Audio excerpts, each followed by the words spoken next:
C'est une des plus grandes civilisations que le monde ait connues. Notre mode de vie serait complètement différent si l'Égypte n'avait pas existé. Pendant 2000 ans, son héritage a semblé avoir disparu. On a toujours pensé que l'Égypte était un endroit mystérieux, plein de magie et de superstitions. Jusqu'à ce qu'une succession d'hommes et de femmes redécouvre ce pays au XIXe siècle. D'un seul coup, les murs des temples et des tombes tout au long dans la vallée du Nil commencent à parler. C'est l'histoire d'une quête visant à retrouver le passé de l'Égypte et qui mêle découvertes célèbres et coups de chance, entreprises privées et publiques, fouilles épuisantes et technologies de pointe. C'est l'histoire de l'Égypte éternelle.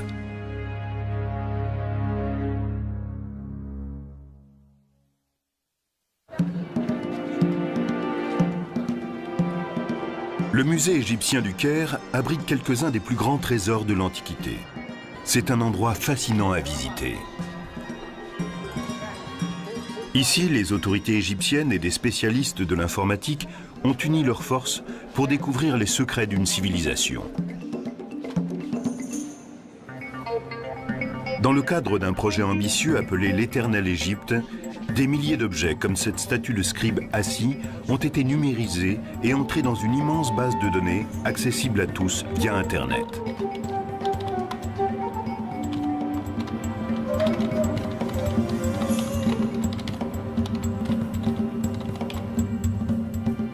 Tout comme l'égyptologie contemporaine, ce musée virtuel utilise les techniques les plus récentes. Mais le désir de percer les mystères, lui, ne date pas d'aujourd'hui.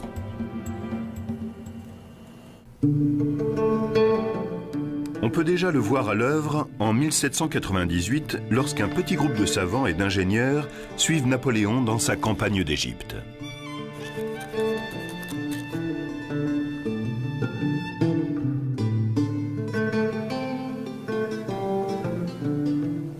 Napoléon se rendait compte que pour gouverner l'Égypte, il devait en savoir le plus possible sur ce pays. Il a donc emmené avec lui des spécialistes pour qu'ils étudient l'architecture du Caire, les plantes, les vêtements et tout le reste. Mais Napoléon ne s'intéressait pas uniquement à l'Égypte de son temps. Il était également curieux de son mystérieux passé. Presque tout ce qu'on savait prenait sa source chez les classiques. C'était souvent limité et inexact. Il y avait aussi la Bible, dont les interprétations étaient souvent fausses. Pour prolonger leurs observations, des scientifiques s'aventurent dans le désert qui entoure le Caire. Ils y découvrent des constructions très anciennes, les fameuses pyramides et le mystérieux sphinx de Gizeh. Mais un homme va oser s'aventurer plus loin. C'est le baron Dominique Vivant Denon, ancien diplomate et dessinateur accompli. En arrivant en Égypte, il est bien décidé à pister les Égyptiens de l'Antiquité et à descendre plus loin sur le Nil. Napoléon donne l'ordre à une de ses divisions d'envahir le territoire jusque-là inconnu qui s'étend au sud de Gizeh. Denon est impatient de se joindre à eux. Le voyage est rude, la région est infestée de bandits, l'armée est sous la menace constante d'une attaque. Mais arrivé à 700 km au sud du Caire, la troupe ne regrette pas d'avoir traversé ces épreuves. Autour de Luxor se trouve le groupe de monuments le plus important d'Égypte. C'est ici, dans l'ancienne capitale, Thèbes, que s'élèvent les grands temples de Karnak et de Luxor. Et sur la rive ouest du Nil, on trouve le Ramesséum et les sanctuaires de Médine et Abou. Denon n'arrête pas de dessiner ce qu'il voit. Il est le premier Européen à croquer ces magnifiques œuvres d'art. Et ce n'est qu'un début. Il poursuit son voyage avec l'armée et pendant 6 mois, il va découvrir encore d'autres édifices, parfois au risque de sa vie. Une de mes histoires préférées se situe à un moment où l'armée bat en retraite. On lui tire dessus, mais il n'a pas fini de dessiner un temple, alors il aiguillonne son cheval et il retourne sur les lieux, tandis que ses collègues lui crient de revenir.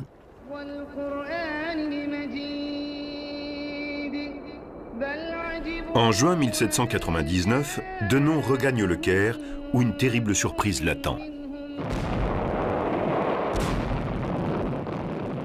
La flotte britannique a vaincu les renforts français. L'expédition est un échec pour Napoléon. Le temps presse. L'empereur donne l'ordre aux savants qui restent sur place de continuer l'œuvre de Denon. Au cours des 2 années suivantes, cartographes, architectes, ingénieurs fouillent le pays et établissent une description de l'Égypte détaillée, héritage de l'expédition qui restera longtemps d'actualité. Voici la première édition de la description de l'Égypte publiée par le gouvernement français à la suite de la campagne de Napoléon en Égypte en 1798.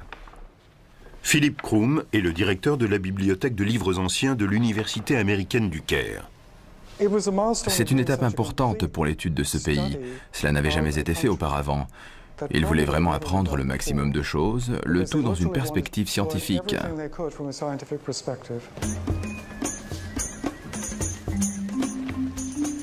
La moitié des descriptions contenues dans ces 23 volumes montrent à quelle tâche originale se sont attelés ces savants. Établir un état des lieux du pays tel qu'il était il y a 2000 ans. L'autre moitié consiste en la première observation systématique de l'héritage antique de ce pays. On y trouve les croquis d'architecture détaillés de centaines de monuments. Thèbes et Luxor. Et conservés pendant des milliers d'années grâce au climat sec du pays, des rouleaux de papyrus, des animaux momifiés et les dépouilles de certains personnages. Nous avons ici la tête d'une momie découverte à Thèbes. Quand ce travail de titan est publié en Europe en 1809, il fait sensation. Son ampleur, la taille de l'entreprise indiquait que l'Égypte était plus riche en sites archéologiques que n'importe quelle autre région du monde. On tenait la preuve irréfutable que ce monde était beaucoup plus vieux et mystérieux qu'on le pensait jusque-là. On savait que derrière la grandeur de Rome, il y avait la grandeur de la Grèce. Et soudain, il apparaissait clairement que derrière la Grèce, il y avait l'Égypte. Mais l'ouvrage « Description de l'Égypte » a ses limites. Il y a 200 ans, l'archéologie en était à ses débuts. Personne n'était capable de lire les hiéroglyphes, cette écriture de l'Égypte ancienne. Les savants de Napoléon rassemblent des documents sur leurs étonnantes découvertes, mais ils ignorent tout des idées, des croyances et de l'histoire des gens qui ont créé ces merveilles. Heureusement, une stèle déterrée au fort de Rosette, sur la côte méditerranéenne de l'Égypte, va bientôt tout changer. Découverte par l'armée française en 1799, la pierre de Rosette porte des inscriptions en 3 langues différentes. Il y a des hiéroglyphes égyptiens, du démotique, une forme d'écriture utilisée au cours du second siècle avant Jésus-Christ, et du grec. Les 3 sections reproduisant le même texte, les spécialistes se rendent compte qu'ils tiennent peut-être là la clé du passé de l'Égypte ancienne. Mais ce n'est pas si simple. Il est clair dans la section grecque que les inscriptions font l'éloge du pharaon Ptolémée V. Mais malgré leurs efforts, les érudits n'arrivent pas à relier les différentes langues entre elles. On a dû d'abord dépasser l'idée que les hiéroglyphes égyptiens seraient des idéogrammes, chaque signe représentant une idée. Un des premiers Européens à percer une partie de l'énigme est un savant britannique du nom de Thomas Young.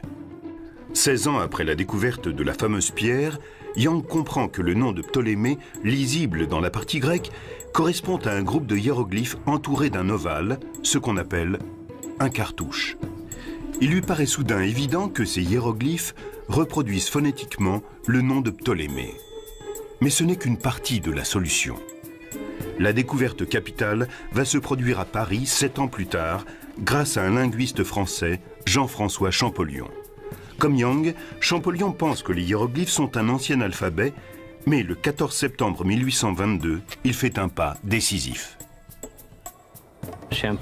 Champollion a compris que les hiéroglyphes étaient utilisés de façon différente. En particulier, certains reproduisent un mot phonétiquement, et à la fin, on a souvent un idéogramme ou un déterminatif qui donne un aperçu du mot entier. Certains signes représentent un son, mais donnent aussi une idée de ce qu'ils désignent. Par exemple, des jambes vont donner l'idée de mouvement. Si elles vont vers l'arrière, cela veut dire qu'on marche à reculons. Champollion veut partager sa découverte avec son frère et se précipite dans sa librairie toute proche. Il lance son travail sur le bureau de son frère. Ça y est, j'ai trouvé.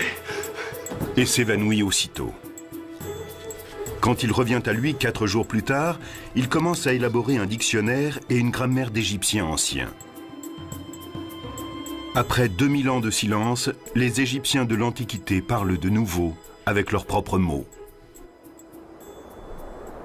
Les images engendrent des sons, les mots véhiculent des idées et tout un monde s'ouvre à nous.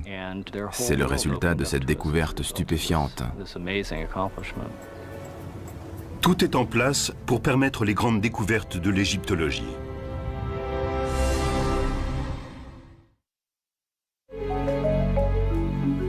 En naviguant parmi les milliers d'images numérisées du site Éternel Égypte, on comprend l'importance du déchiffrage des hiéroglyphes, car on les retrouve partout. Et pendant des siècles, on avait cru qu'il s'agissait de peintures primitives. Mais plus pour longtemps.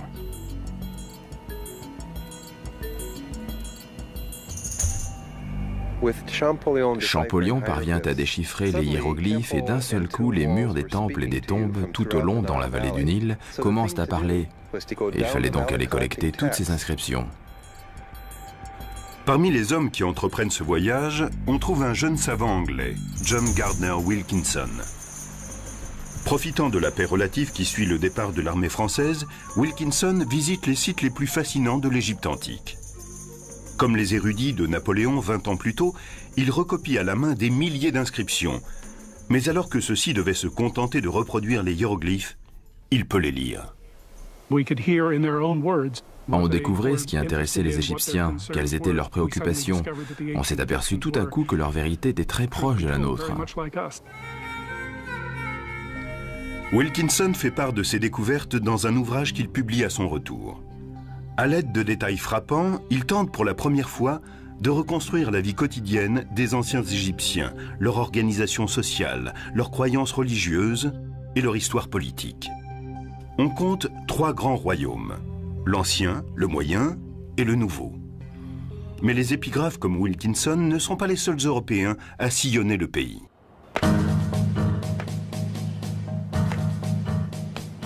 Un certain nombre de collectionneurs descendent aussi la vallée du Nil.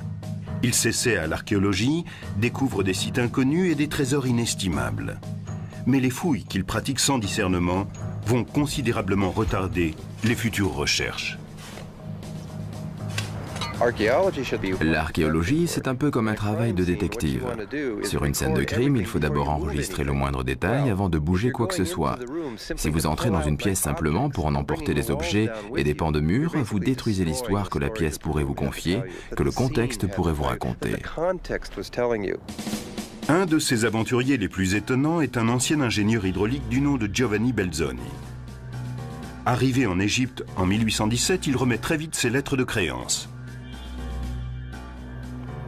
Une des premières missions de Belzoni a été de transporter la tête colossale de Ramsès II, qui se trouvait à Thèbes. Elle faisait 3 mètres de long et pesait 7,5 tonnes. Belzoni entreprit de la faire sortir du temple sur des roulettes et de la transporter centimètre par centimètre jusqu'au Nil, à 3 km de là. Aujourd'hui, cette tête est une des plus belles pièces du British Museum.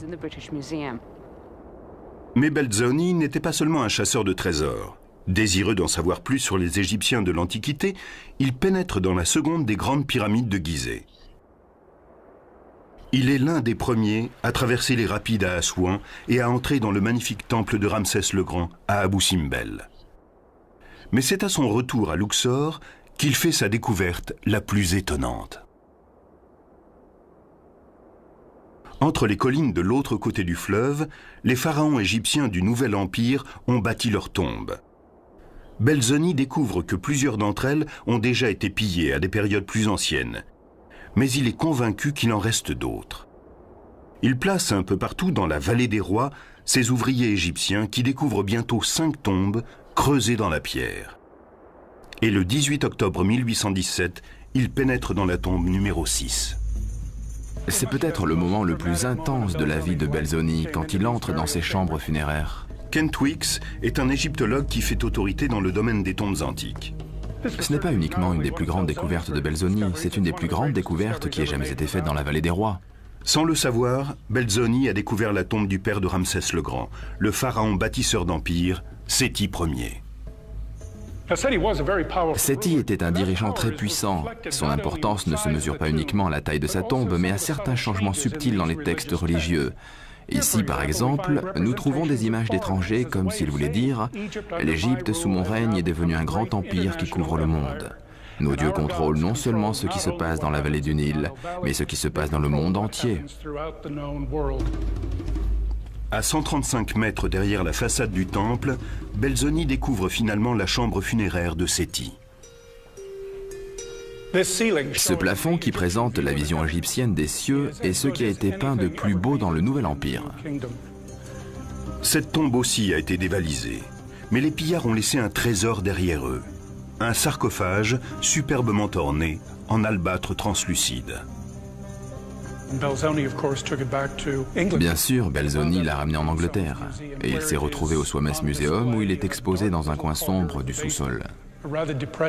C'est une fin plutôt triste pour un des objets peut-être les plus exceptionnels au monde.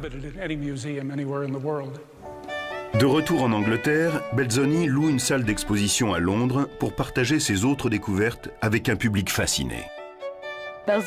Belzoni était un homme de spectacle. Il a copié certaines parties de la tombe de Seti et les a assemblées. Si bien que les visiteurs avaient l'impression de traverser la chambre funéraire du pharaon et de découvrir l'art égyptien de façon très intime. Cette exposition, le retentissement de l'ouvrage Description de l'Égypte et les conclusions des premiers épigraphes transforme la curiosité envers les anciens Égyptiens en véritable égyptomanie. C'est devenu une passion. Tout le monde se devait d'avoir chez soi des objets égyptiens. Il était même de bon ton d'avoir une salle égyptienne décorée dans le style des tombeaux. Et bien sûr, le commerce des antiquités a connu un développement sans précédent. Le marché des antiquités se développe pendant une trentaine d'années, jusqu'à ce que des archéologues éclairés tentent d'y mettre fin. L'un d'entre eux est l'ancien conservateur Auguste Mariette. Mariette estimait que les monuments anciens devaient être laissés en l'état sur les sites. Et s'ils devaient être exportés, il fallait au moins relever la façon dont ils étaient insérés dans leur contexte avant de les en arracher.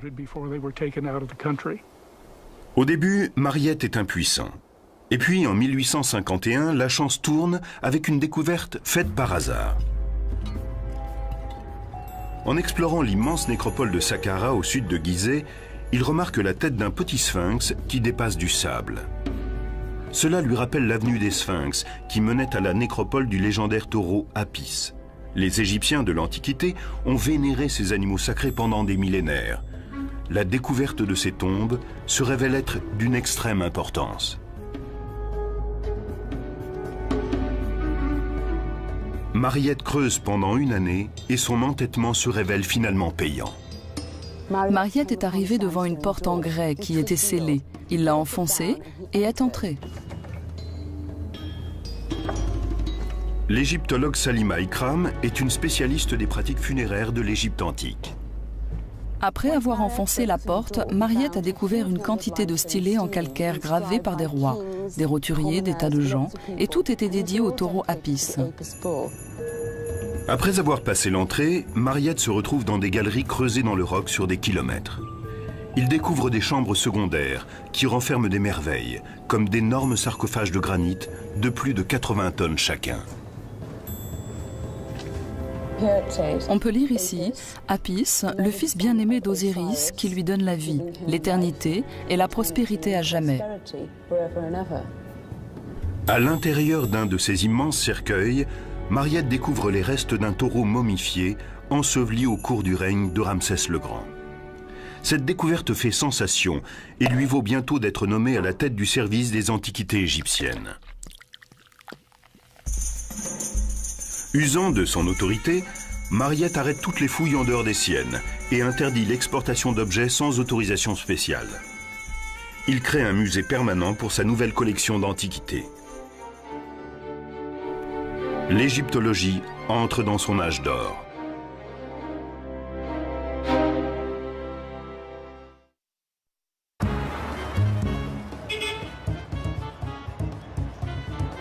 Situé au cœur même du Caire, le musée égyptien attire aujourd'hui plus de 6 millions de visiteurs par an.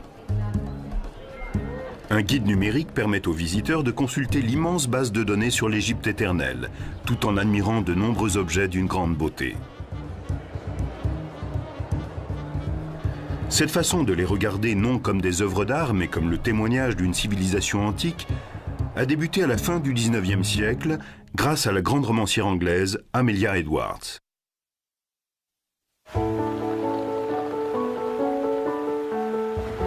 En 1873, elle se rend en Égypte. Comme beaucoup d'autres touristes, elle visite le plateau de Gizeh, émerveillée par ces édifices créés par la main de l'homme et fascinée par les gens qui les ont bâtis. Mais elle veut aller plus loin. Elle monte sur un bateau luxueux, un dahabaya, et commence une croisière de 1500 km sur le Nil. Mais plus au sud, elle est effrayée par ce qu'elle voit. Malgré les efforts de Mariette pour préserver les richesses de l'Égypte, les touristes défigurent encore les monuments. Et les archéologues amateurs dégradent les inscriptions qu'ils cherchent à déchiffrer. Les statues colossales de Ramsès le Grand à Abou Simbel n'y échappent pas.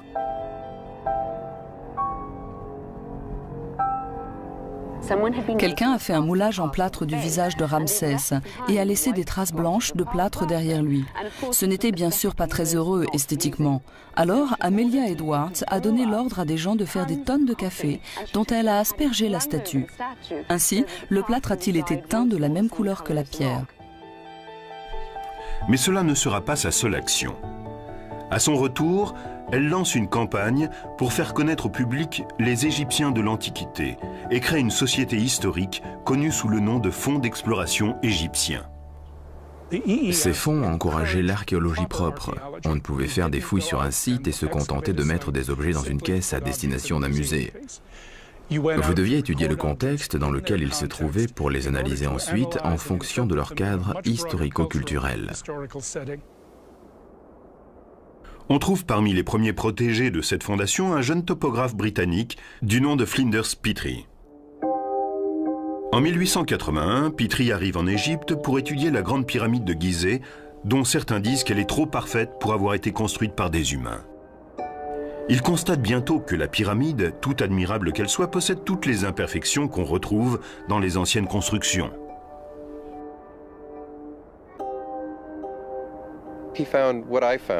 Il a vu ce que j'ai découvert, moi aussi, quand je suis arrivé à Gizeh, avec mes idées New Age. La pyramide est un édifice créé par les hommes. Il n'a pas pu trouver d'empreintes digitales divines, mais humaines, ainsi que les traces de leurs outils et de leurs déjections. Dans son rapport, Petrie conclut que la Grande Pyramide était, comme le suggèrent les sources classiques, une tombe royale construite pour le pharaon de l'Ancien Empire, Khéops, il y a 4500 ans. Fasciné par les bâtisseurs de pyramides, Petrie, contrairement à ses prédécesseurs, se met à l'archéologie.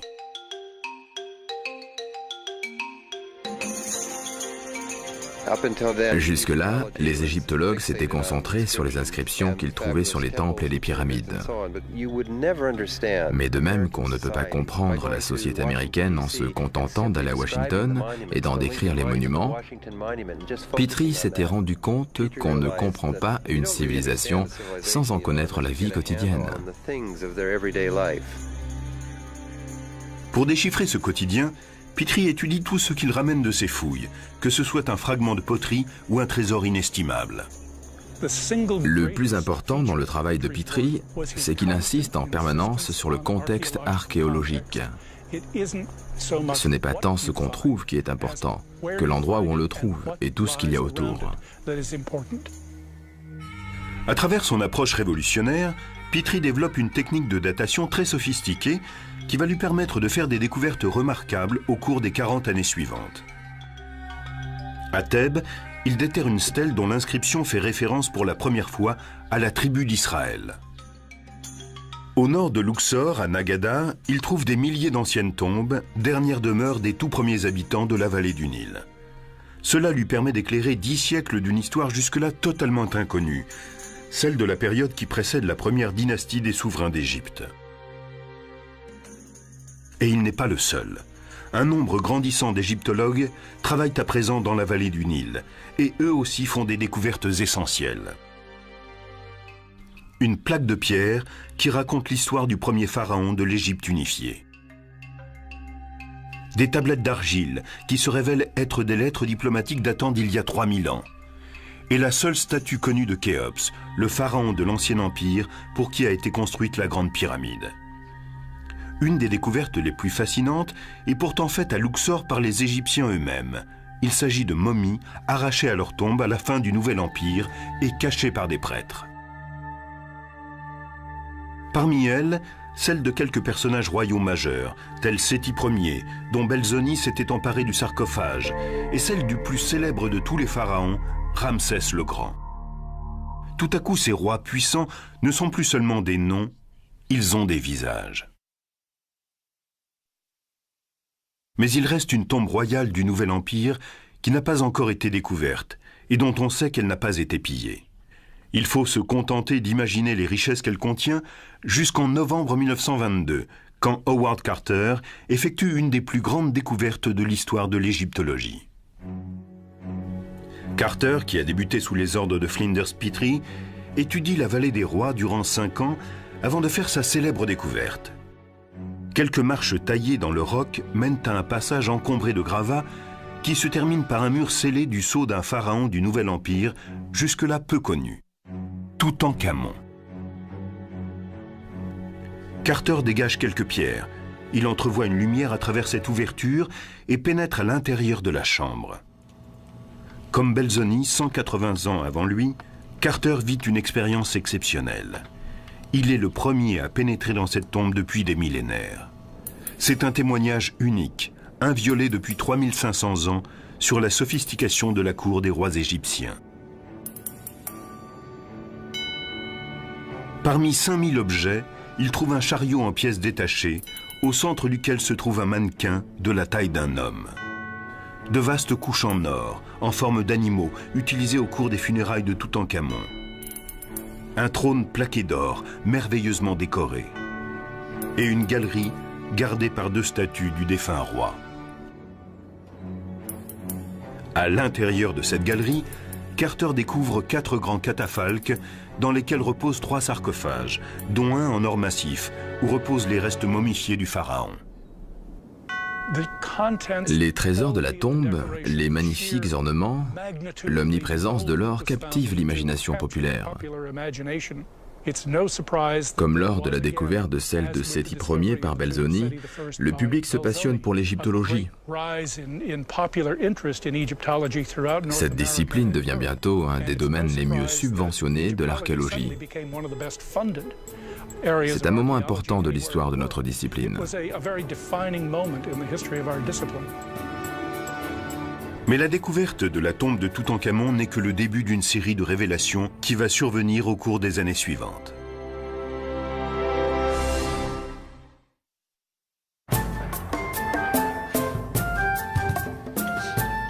La découverte de la tombe de Toutankhamon inaugure une ère sans précédent dans l'activité archéologique de la vallée du Nil.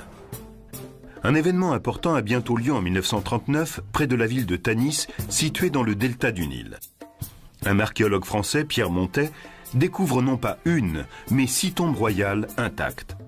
Elles contiennent les trésors fabuleux de plusieurs pharaons de l'ancienne Égypte.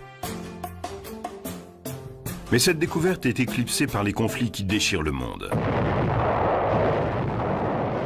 Quand éclate la Seconde Guerre mondiale, de nombreux égyptologues quittent le pays. 13 ans plus tard, la révolution égyptienne fait table rase de la domination européenne. À présent indépendants, les égyptologues égyptiens commencent à faire des découvertes fascinantes.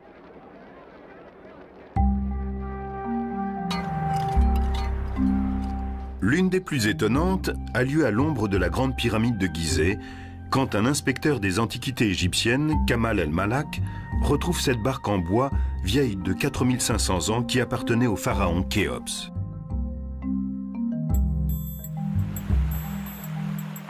On commence à voir de plus en plus clairement qui étaient les souverains d'Égypte. Mais les spécialistes continuent à se pencher sur la vie quotidienne du peuple.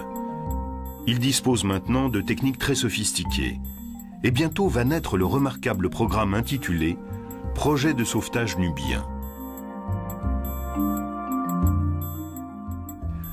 À la fin des années 50, la démographie est en pleine expansion. Le gouvernement égyptien décide de libérer des terres en construisant un barrage sur le Nil à Assouan.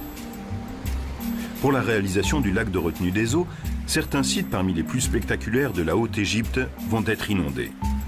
Pour les sauver, l'UNESCO lance un projet ambitieux. Parmi les 23 monuments rescapés se trouve le temple de l'île de Philae et celui de Ramsès le Grand à Abou Simbel. Les ingénieurs les démontent méticuleusement, puis les réassemblent à 300 mètres de leur emplacement originel. Mais l'appel de l'UNESCO aux archéologues entraîne des conséquences inattendues. Beaucoup d'archéologues ont répondu à cet appel, mais ils venaient souvent d'autres départements, comme l'archéologie préhistorique par exemple. Ils ont apporté sur les sites égyptiens la méticulosité de leur discipline inconnue jusque-là en Égypte. Quand on fouille aujourd'hui, ce n'est pas seulement pour trouver des bols en or ou des momies. Nous nettoyons la saleté et récupérons des restes d'anciennes plantes qui ont été carbonisées mais non broyées. Nous sauvons la moindre parcelle de poterie. Ce type de démarche archéologique est dans la ligne de l'intérêt que portait Petrie à la culture de la vie quotidienne et va plus loin qu'il ne l'imaginait. Sur le plateau de Gizeh, l'égyptologue Mark Lehner utilise beaucoup de ces techniques pour comprendre non seulement les pyramides, mais ses constructeurs. Comment ont-ils organisé l'espace sur lequel ils ont construit ces édifices monumentaux? Et tout le bois, les gens, l'énergie, le pain et les poteries qui ont été nécessaires. Je me suis demandé combien de gens avaient participé à la construction. Les égyptologues parlent de 20 à 30 000 personnes. Cela faisait une immense ville, 3000 ans avant Jésus-Christ. Où était-elle située? Où étaient logés ces gens? Comment se nourrissaient-ils? En 1995, Lehner commence à explorer le côté sud du site, où il déterre quelque chose de très étonnant. Nous avons trouvé les restes d'une cité datant de la construction des pyramides de Khéops et de Menkaure. Nous avons mis au jour une partie de la ville grande comme 7 terrains de football. Et en recensant chaque parcelle d'os animal, nous avons évalué qu'il y avait là assez de viande sur notre site pour nourrir 6 à 7 000 personnes, en admettant qu'ils mangeaient de la viande tous les jours.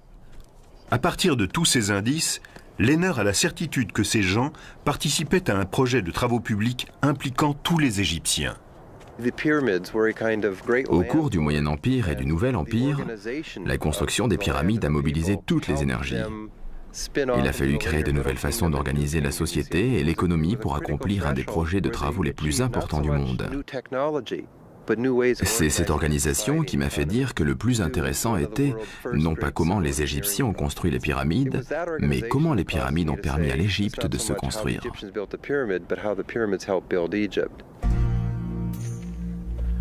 Pendant ce temps, le directeur du service des Antiquités, l'Égyptien Zahi Hawass, effectue des fouilles dans un site tout proche. Depuis des années, il soupçonne la présence d'une nécropole de l'Ancien Empire.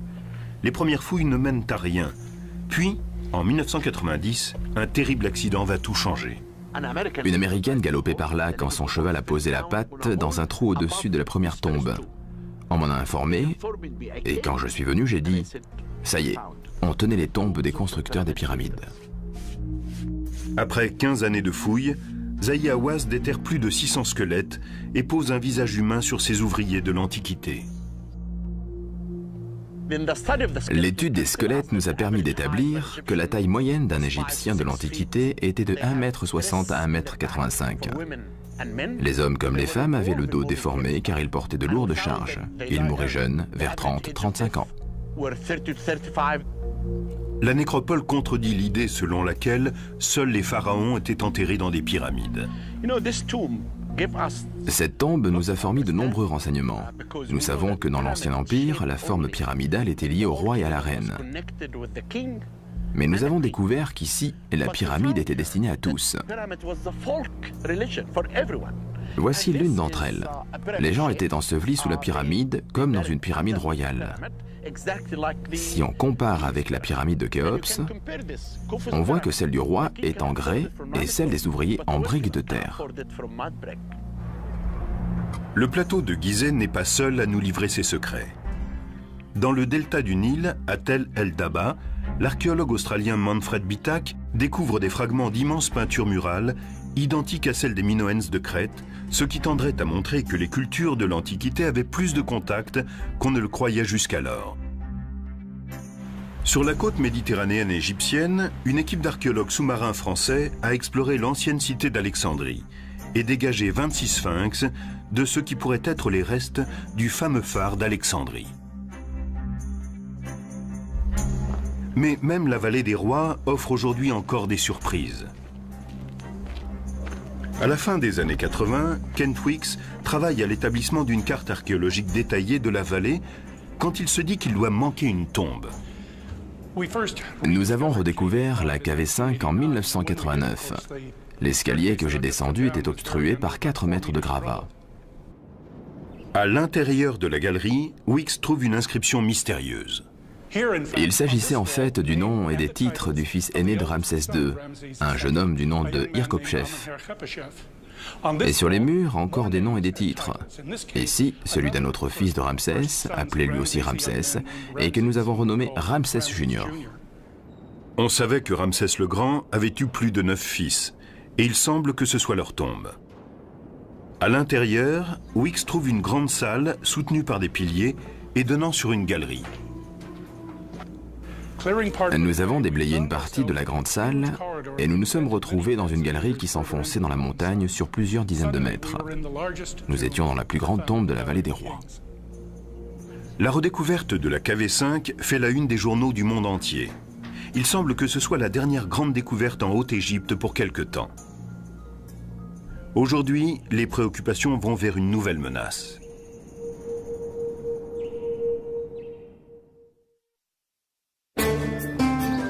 Au cours des 200 dernières années, on a assisté à des avancées stupéfiantes dans la connaissance des Égyptiens de l'Antiquité. Leurs monuments ont été fouillés, leur langage déchiffré, leur religion et leur système politique analysés. Nous avons maintenant une vision précise de cette ancienne civilisation et de ce qu'elle nous a légué.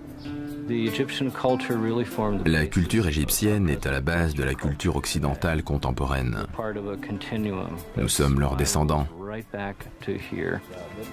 Personne ne doute qu'il y ait encore beaucoup à découvrir. Mais pour l'instant, les égyptologues se consacrent à la préservation plus qu'aux fouilles.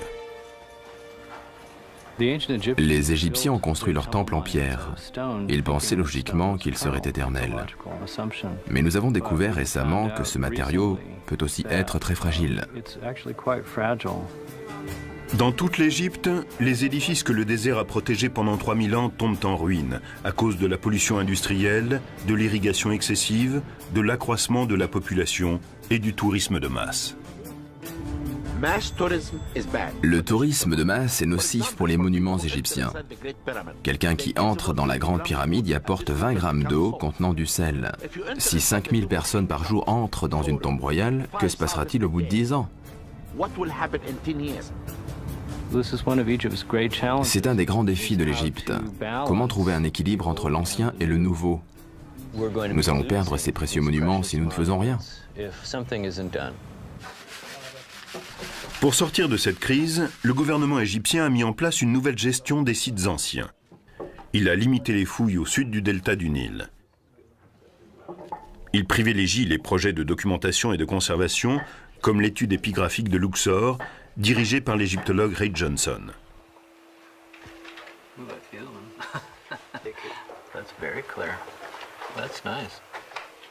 Ici, à Médine Abou, dans un petit temple dédié au culte d'Amon, Johnson et son équipe recopient méticuleusement toutes les inscriptions de ce tombeau vieux de 3000 ans. Le but est d'avoir un relevé aussi précis que possible, qui remplacera le monument si nécessaire. Sur les traces de John Garner Wilkinson, mais avec des outils beaucoup plus sophistiqués, une équipe de photographes prend des images grand format qui vont servir de base à des peintures très détaillées.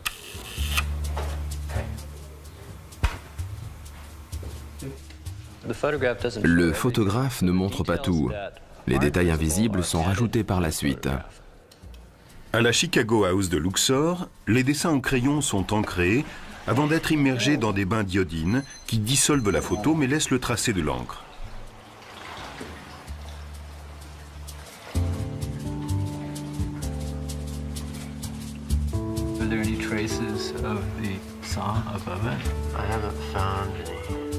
De retour au temple, des épigraphes vérifient rigoureusement ces épreuves. Et quand Johnson est totalement certain de leur exactitude, elles sont envoyées à Chicago pour être publiées. Il faut 30 ans pour copier l'ensemble d'un temple, mais le résultat est remarquable. Ils ont préservé les informations gravées dans les murs pour l'éternité. C'est conservé pour la nuit des temps. C'est aussi le besoin urgent de tout recenser qui anime le Centre de documentation de l'héritage culturel et naturel, ou CULTNAT, créé par le gouvernement égyptien. Nous essayons de préserver notre histoire grâce à la technologie et de rassembler un maximum de documents pour l'avenir. En 2001, le CULTNAT, en partenariat avec IBM, a créé le projet Éternel Égypte. En 3 ans, les membres de l'équipe ont numérisé des milliers d'objets venus de tous les musées d'Égypte. Et ils ont établi des connexions entre eux. Il n'y a pas d'éléments sans intérêt dans la culture égyptienne. Ils sont reliés les uns aux autres. Ils forment une même histoire qui s'étend sur 5000 ans. D'anciens objets, comme le scribassi, ont été virtuellement restaurés et recréés, tels qu'ils étaient sans doute à leur création. On ne se rend pas compte que l'Égypte ancienne était un des endroits où on utilisait les couleurs les plus vives. Une grande part de notre travail de restauration et de reconstruction en 3 dimensions a consisté à redonner aux objets leur couleur. On va plus loin encore. Dans leur description de l'Égypte, les savants de Napoléon ont tenté d'imaginer comment les monuments d'Égypte apparaissaient à leur époque. Des images infographiques de pointe peuvent aujourd'hui nous le montrer. La caméra tourne autour de la seconde cour d'Amenhotep, puis elle parcourt de long en large la colonnade. La technologie va de plus en plus vite et permet aujourd'hui de placer un visiteur en immersion. Avec la technologie en 3 dimensions, les responsables médias du projet ont créé des maquettes interactives de plusieurs sites de l'Égypte. Elles ne les montrent pas seulement comme ils sont aujourd'hui, mais aussi comme ils étaient sans doute lors de leur achèvement. Ici, une image sans précédent du temple de Luxor, il y a 3500 ans, et du plateau de Gizeh, 1000 ans plus tôt.